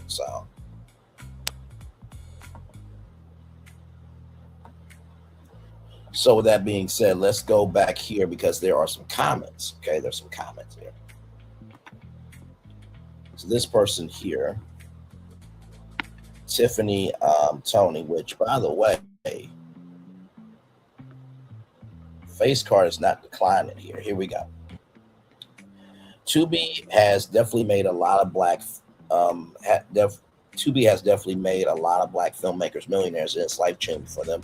It's hard to preach this to a culture of filmmakers who have been ignored and underpaid since the dawn of filmmaking. I get wanting people to come to your platform, but people also have to feed themselves, and Tubi has empowered them to do that while experience maximum reach and exposure. I've seen a lot of people in these comments who have never produced, who have never ever in their entire lives produced a film and had to risk their own investment for or partner with investors that they have not had to pay back. Unfortunately, it's not that simple. And then, Isaac, I will say this, bro. I get that you put down your fan base, start engine link. And I've talked to Isaac Hayes one time. It was during a call for a dating app called Switch. We talked about that, a while back. But I think a dialogue here would have been better of like, hey, my sister, let's DM and talk because I see your profile is this, that, and the third. Maybe we can create fan-based studios. That's how you move forward to me. Tubi doesn't manufacture negative images of black people. Most of its catalog is made up of licensed content, which means those images are created by black filmmakers and then sold to the platform. The responsibility for how we are portrayed begins with us. That said, platforms like Tubi do appear, for at least from my perspective, to deprioritize or block black content that reflects beauty, stability, love, and economic strength from our communities. No non-black institution truly knows how to create authentic, affirming images of black life. Even with good intentions, they lack the lived understanding required to portray us in healthy relationships, strong families, serving communities, and that work can't be outsourced. If we want to see better images of ourselves, it's the responsibility of the black creators to protect them, to create them and protect them, rather. Expecting systems that have historically failed us to suddenly represent us with care and love is unrealistic. That responsibility has always been ours. Yeah, and I agree with that. I think that in the same token of that, I think also too, when people are trying to create new platforms, we need to support. Now that doesn't mean you give $1 million check and you write it. But I do agree of it's up to us to create those images, but we also have to be resources for each other and not look at each other as a problem because you're competition. I agree 100%, but understand, because you work in this business, your POV is a lot different. I am one myself, and I agree that's another thing that black folks do speak from ego, not from experience.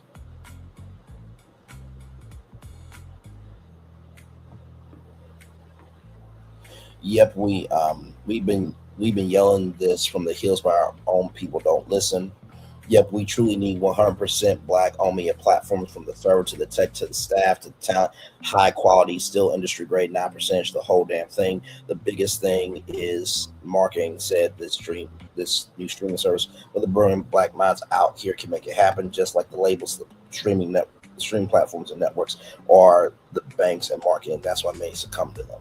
So I do think that this is a healthy conversation to have, but also too, like I said, that Black Film Festival should be supported by more people. So that's my take on that. Now, with that being said, more Brandon's Virtual Tour Live coming up right from this space right here and right now. For everybody trying to find love, I think I might have stumbled upon something that could really change the game. So from TechCrunch.com, here we go. Come on. Come on. Really? We're live. Just work with me now. Thank you so much. Here we go from TechCrunch.com. A Stanford grad student created an algorithm to help his classmates find love. Now, Date Drop is the basis of his new startup. As Valentine's Day approached at Stanford, some students were gearing up for first dates, not with people they met on Tinder or Hinge, but with matches from a service called Date Drop, designed by Stanford graduate student Henry Wing. Date Drop pairs students with potential dates once a week based on their responses to a questionnaire. A Stanford whiz kid is trying to disrupt an established industry from his Palo Alto dorm room. Stop me if you heard this one before. I believe that might be Mark Zuckerberg at Facebook. But young adults are deeply disillusioned with the frustrating, demoralizing state of online dating. Why not try something different? Over 5,000 students at Stanford have given Date Drop a try since its launch in the fall. It has also rolled out to 10 more schools, including MIT, Princeton, the University of Pennsylvania. Wing says he wants to roll out Date Drop more broadly in some cities this summer. So this is giving me the energy of a website that I haven't went to this in so long. For real, for real. I don't even know if it's still around, but let me see.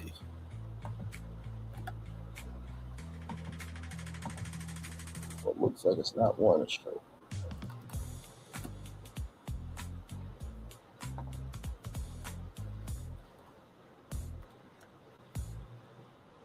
Okay, hang on.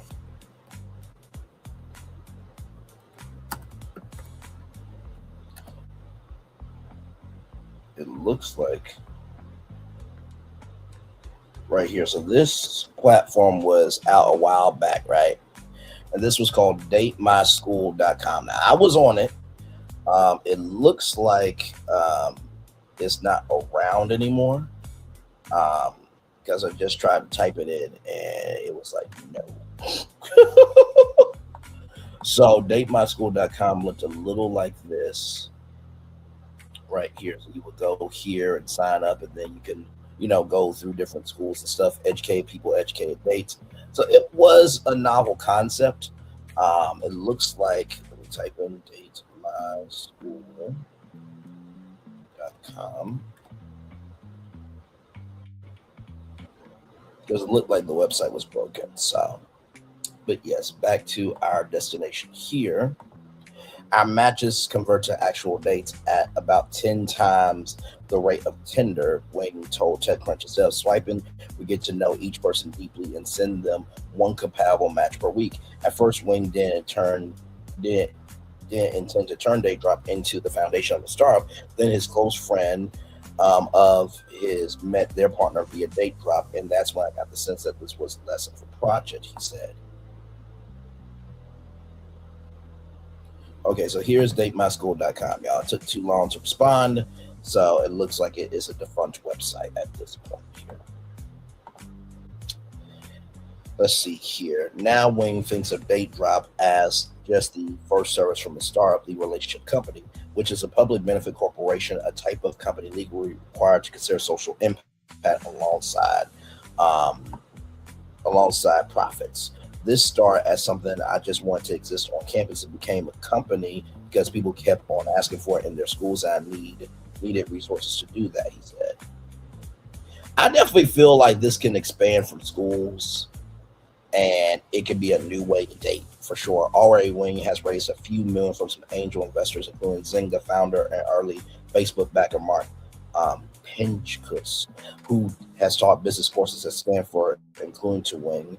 Andy Chen, a former partner at Kochu, and Elad Gil, an early backer of Airbnb, Stripe, and Pinterest, also invested in the relationship company. The long-term vision at the relationship company is about facilitating all meaningful relationships, friendships, personal connections, community, and events. When he said it's par for the course to use algorithms to predict if users of a dating service may be compatible with one another. That's how dating apps work. But Wing says his model is more geared to forging long-term connections with 95% of date drop users say they're interested in relationships.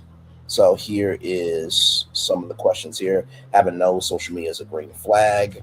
Think of a date or hangout you've enjoyed, what really made it special. Your top 5 core values. Wing explains that there are 2 core elements at play. First, the questionnaire needs to be thorough enough to capture a real picture of who someone is. We do that through the questions, open-ended responses, of voice conversation, and other data that users provide, he said. Next challenge is compatibility prediction. Because we help people plan dates, we have down which matches actually work out. So we have a model trained on real-world outcomes, he said. Once you have those 2 components, the actual matching is standard stuff from matching theory literature. Currently pursuing a computer science master's degree at Stanford. Go ahead, brother. Wing has oriented his education around the economic and mathematical concepts of matching.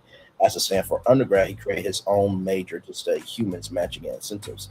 I started to see how shaping matches so much of our lives. Wing told TechCrunch who your life partner is, who your friends are, what college you go to, which company you work for, are all matching platforms. Beyond his technical education, Wing also found unexpected class useful for learning how to manage a startup. Intro to Clown. Let's talk about a core principle of clowning is that clowns are failures. Instead of fearing failure, they revel in it. He said, as a product builder, your entire journey is just repeatedly failing again. Backup clown class was a wonderful microcosm of that. So far, the relationship company has 2 employees besides Wing, along with 12 students who serve as campus ambassadors because their work revolves around forging matches. Wayne has extended that mindset to how he manages the company. He offers employees a $100 monthly relationship stipend, which they can spend on dates, gifts, experiences, or anything that helps deepen and pour relationship of any sort. Relationships are the single most important factor in a person's life, Wayne said. There's also great research showing that the money spent on other people makes you happier than money spent on yourself. Wing's fascination with how people form relationships has also informed how he goes about his day-to-day life. Date Drop has shown me how many interesting people are out there that you never encounter through your normal routines. He said it made me more open to people I would have crossed paths with otherwise. So, first of all, I think that this is a great idea because think about it, when you get swiped left or right, it gets redundant. Hinge, I will say, is great. The biggest thing is you are able to engage a lot more with, prompts. And so, but it seems like the questionnaires that we have all filled out before, like your name, your age, your height, what you look for, this, that, third, it's now being utilized for a purpose. So here is the website here. Now, this is just for stanford.edu right now, okay? So take our psychology badge compatibility quiz once, then opt in weekly by Tuesday, 9 p.m. to get a match with a note on why we think you click. So here it is here. Tell us about yourself, your core values, interests, and what matters most to you. Then right here, having children is essential for a fulfilling life. My top 4 core values. Opt in weekly. Opt in before Tuesday, 9 p.m. We'll send you a match and tell you why you think. And we tell you why you think we'll get along. Excuse me, I'm sorry. Give me a moment. Tech is ticking.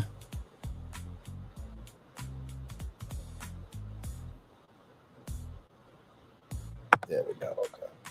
Go on a date. We'll give you their email. You figure out the rest. Meet up, grab some coffee, maybe touch some grass.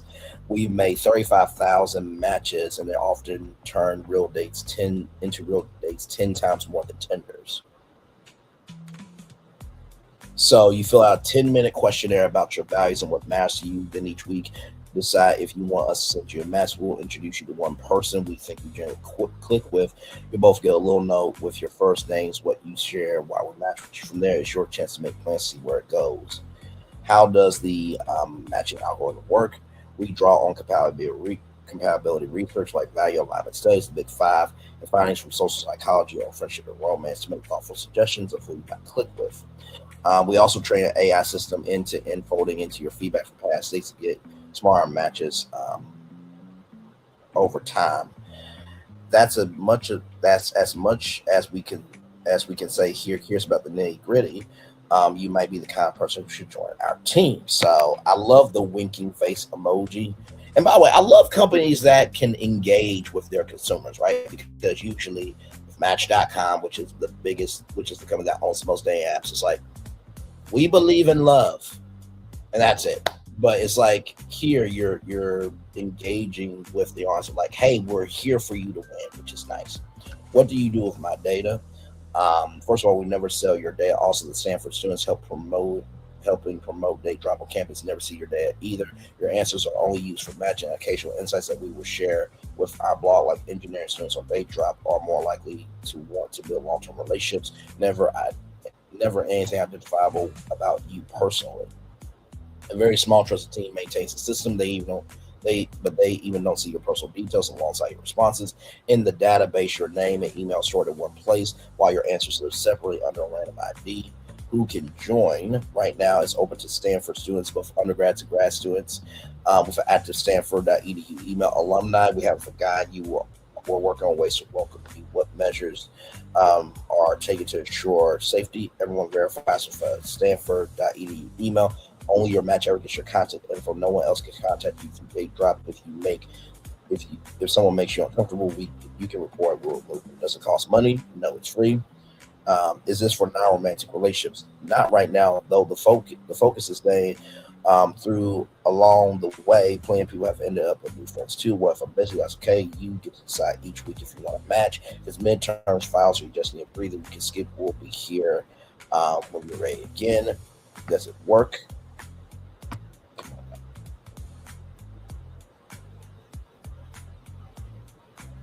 And then we'll go to the relationship company here in just a minute. We're in the early days. We have people who have never dated their last go on first dates through Date Drop, and some have even started their first relationships. Others have found unexpected friendship, fun stories, or the simple joy of meeting someone who they would have met otherwise. Is this affiliated with Stanford? No, Date Drop is a completely independent project built by students who want to create a better way to meet people on campus. So there it is there. And then Date Drop Not Your School, we're coming soon. Schools with the most signups launch first. So the more that your campus makes it do what it do, then there it is. So you can search for your schools here. So here are all the schools. Right here. So you got Stanford, Princeton, MIT, Penn, Yale, Northwestern, Dartmouth, Emory, UC Davis, UC Irvine, UCLA, American University, Amherst College, ASU, Auburn, Bates College, Baylor University, Boston. So all these colleges, okay, are waiting lists. So if you are at any of these colleges, make it do what it do. Get your school to sign up here. So, and looks like they really are wanting to, go all around the country. Like I said, I think that this is a great idea. I really do. I also love of course, University of Arkansas is on there. Awesome sauce. Yes, indeed. And hopefully this will go out to HBCUs as well. I love what's called the high air balloon of Date Drop, because you're dropping down potentially into a date. So I really do love that. So good stuff. I really love this platform. I pray that it is very successful. Here's the relationship company right here. Now they have founding product engineer and founding design engineer.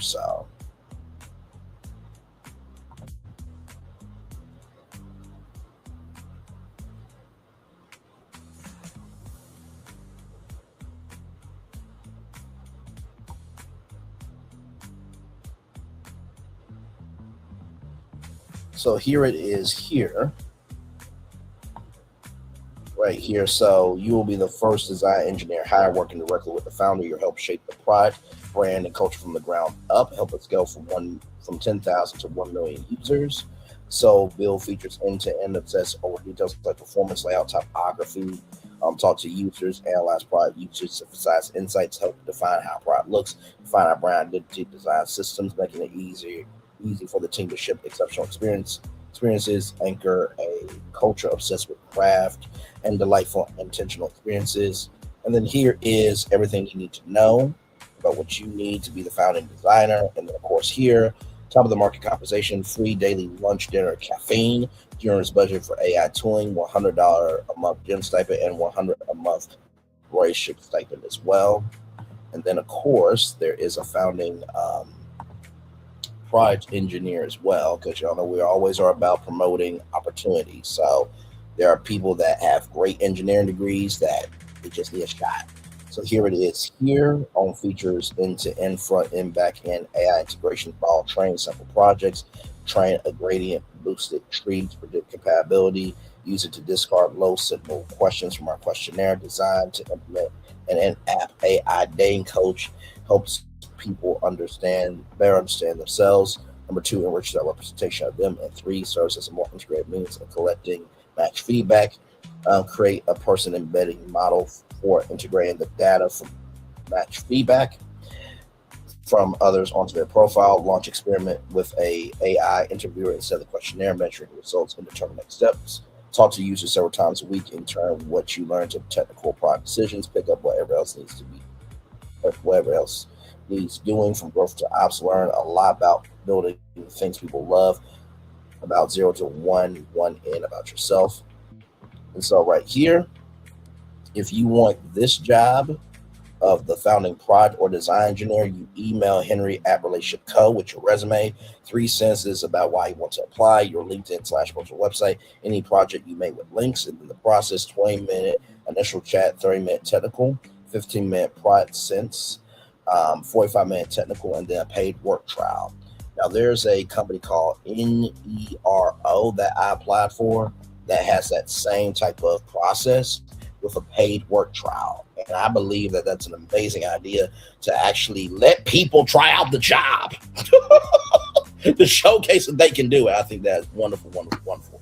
So that is the show. But of course, you know, we don't end the show without a positive news story. I saw this and wanted to bring it to y'all. So here we go. From NBC4 Washington, D.C., the 39th Black History Invitational aims to tackle disparities in swimming. The drowning, and we'll watch that here in a little bit here. Drowning death rates for Black people under age 30 are 1.5 times higher than rates of white people, according to the Centers for Disease Control and Prevention. DC is home to the nation's premier minority swimming event, the Black History Invitational Swim Meet.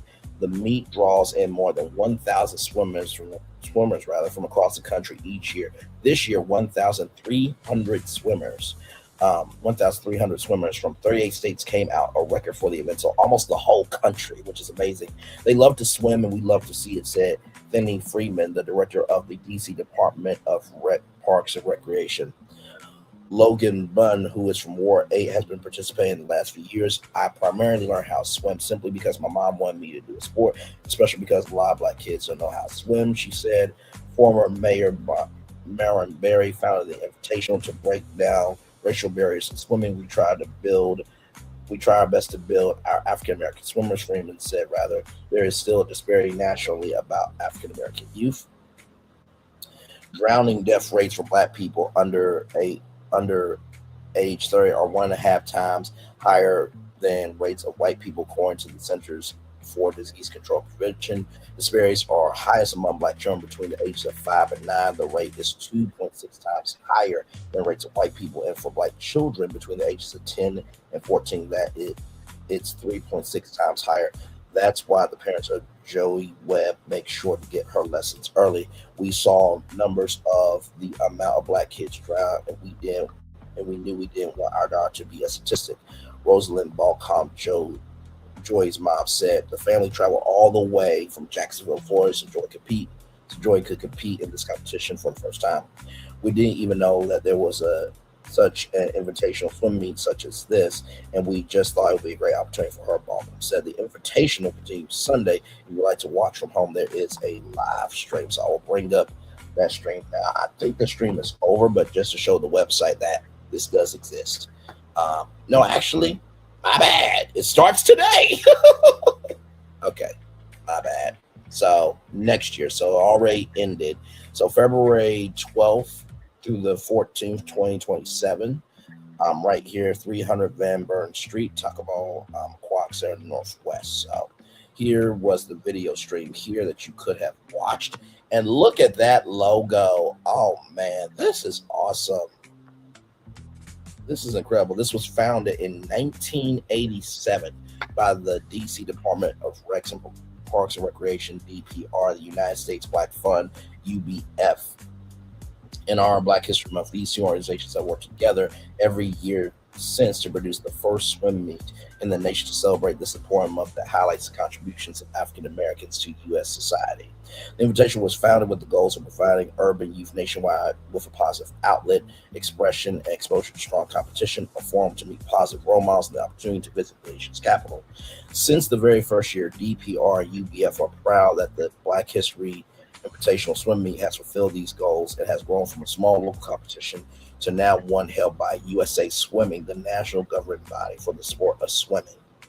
As the premier minority swim competition in the United States and in the world during the 3-day invitational, youth athletes ranging in age from 5 to 18 will compete in standard swim meets such as the individual melee, freestyle, butterfly relays, and back and breaststrokes, attracting nearly 1,100 minority competitors ages 5 to 18 for swim teams in Los Angeles, Atlanta, Detroit, Cleveland, New York, and other metropolitan areas in the United States.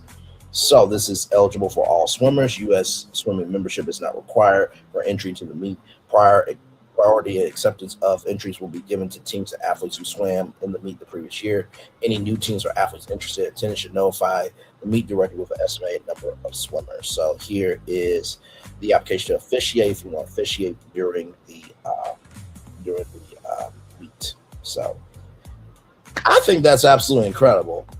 Like I said, the things you learn through the power of the internet, and also too, just when you get outside your own purview, you really do learn something cool. So let's watch that video now of this. Give me a moment.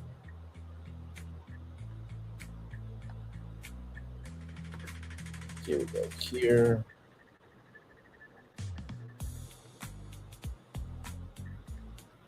Experience got me so immersed that I'm trying to create the Winter Olympics fever that I'm feeling on the inside, on the outside. Check the medal count. Click on any Olympian's face. Is there anything else I should know about? 1,300 swimmers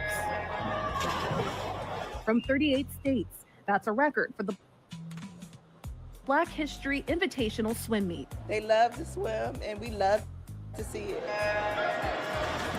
The meet is now in its 39th year. Logan Bunn, who is from Ward 8,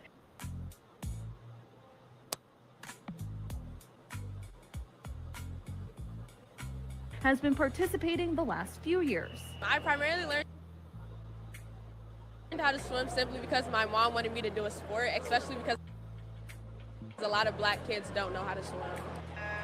Former D.C. Mayor Marion Barry founded the Invitational to break down racial barriers in swimming.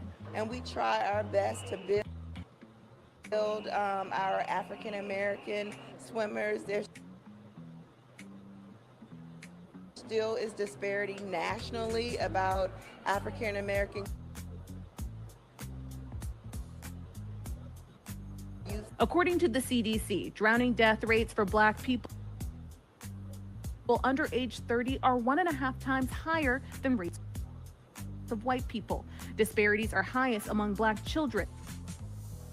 Between ages 5 and 9, the rate is 2.6 times higher, and for Black children between ages 10 and 11, 3.6 times higher. That's why the parents of Joy Webb made sure to get her swim lessons early. We saw some numbers of the amount of Black kids that drowned, and we knew we didn't want our daughter to be a statistic.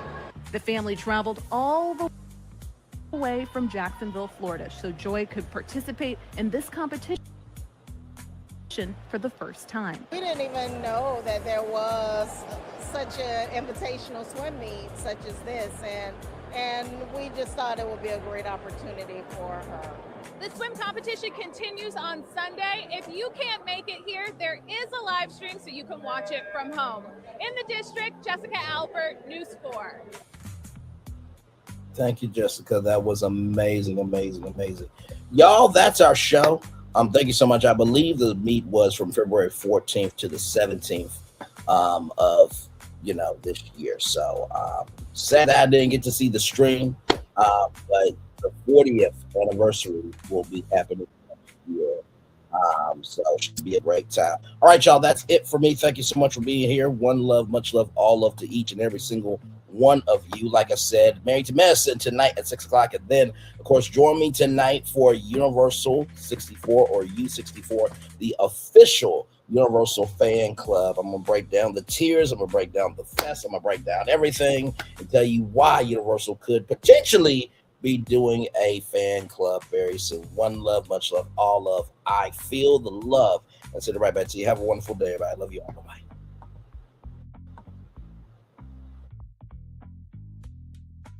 I thought I should tell you they've been talking about you. Yeah, they've been talking about you. They've been talking about the fact that they've done everything they could to stop you and everything they could to block you, but you still win. They've been talking about the fact that they have undermined your success and they have tried to sabotage your seasons, but you keep winning.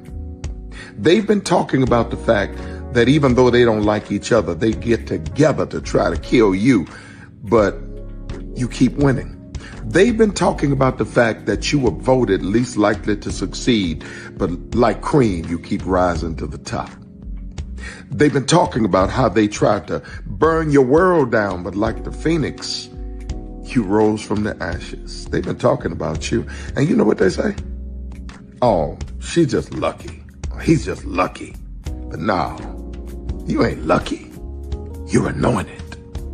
You got something on you. You got favor on you. You got power on you. You were born to win. Now they can call it luck, but it's grace. They can call it luck, but it's favor. But whatever they call it, it doesn't matter, because you know what God calls you? Do you know what God calls you? A winner. I thought I should tell you they've been talking about you. Yeah, they've been talking about you. They've been talking about the fact that they've done everything they could to stop you and everything they could to block you, but you still win. They've been talking about the fact that they have undermined your success and they have tried to sabotage your seasons, but you keep winning. They've been talking about the fact that even though they don't like each other, they get together to try to kill you, but you keep winning. They've been talking about the fact that you were voted least likely to succeed, but like cream, you keep rising to the top. They've been talking about how they tried to burn your world down, but like the phoenix, you rose from the ashes. They've been talking about you. And you know what they say? Oh, she's just lucky. He's just lucky. But no, you ain't lucky. You're anointed. You got something on you. You got favor on you. You got power on you. You were born to win. Now they can call it luck, but it's grace. They can call it luck, but it's favor. But whatever they call it, it doesn't matter, because you know what God calls you? Do you know what God calls you? A winner. I thought I should tell you they've been talking about you. Yeah, they've been talking about you. They've been talking about the fact that they've done everything they could to stop you and everything they could to block you, but you still win. They've been talking about the fact that they have undermined your success and they have tried to sabotage your seasons, but you keep winning. They've been talking about the fact that even though they don't like each other, they get together to try to kill you, but you keep winning. They've been talking about the fact that you were voted least likely to succeed, but like cream, you keep rising to the top. They've been talking about how they tried to burn your world down, but like the phoenix, you rose from the ashes. They've been talking about you. And you know what they say? Oh, she's just lucky. He's just lucky. But no, you ain't lucky. You're anointed. You got something on you. You got favor on you. You got power on you. You were born to win. Now they can call it luck, but it's grace. They can call it luck, but it's favor.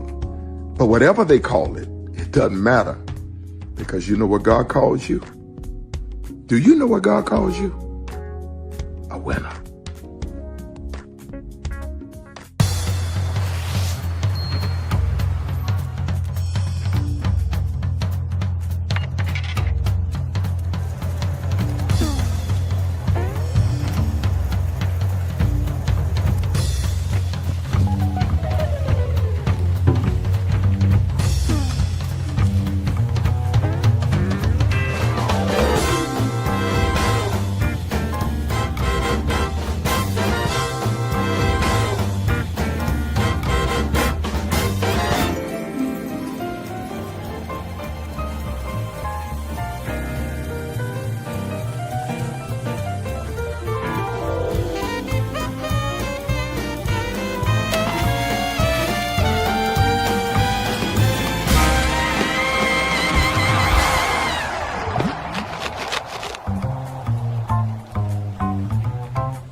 Prepare for a journey beyond imagination, beyond belief, beyond anything you've experienced before. Universal Epic Universe, a new theme park where you'll step through extraordinary portals to 5 immersive worlds. Prepare for a cosmic voyage of discovery, an isle of fire-breathing excitement, a shadowy world of monsters and mystery, new wonders in the wizarding world, and a new way to play. Plus the splendor of a magnificent resort hotel overlooking the park. It's all new excitement at Universal Orlando Resort. A week's worth of vacation thrills, with 4 amazing theme parks, a variety of spectacular themed hotels, and incredible dining and entertainment. It's all at Universal Orlando Resort, where you'll find new adventures every day. Explore the astonishing worlds of Universal Epic Universe at Universal Orlando Resort. Because here's the thing, a good streamer can find other content. Because here's the thing, a good streamer can find other content. Because here's the thing, a good streamer can find other content. Because here's the thing, a good streamer can find other content. Child Brandon been over there doing his thing, minding his GD business, staying out of trouble, trying to get the folks some positive stuff to talk about. Besides lying all the damn time. Child Brandon been over there doing his thing, minding his GD business, staying out of trouble, trying to get the folks some positive stuff to talk about. Besides lying all the damn time. Child Brandon been over there doing his thing, minding his GD business, staying out of trouble, trying to get the folks some positive stuff to talk about. Besides lying all the damn time. Child Brandon been over there doing his thing, minding his GD business, staying out of trouble, trying to get the folks some positive stuff to talk about. Besides lying all the damn time.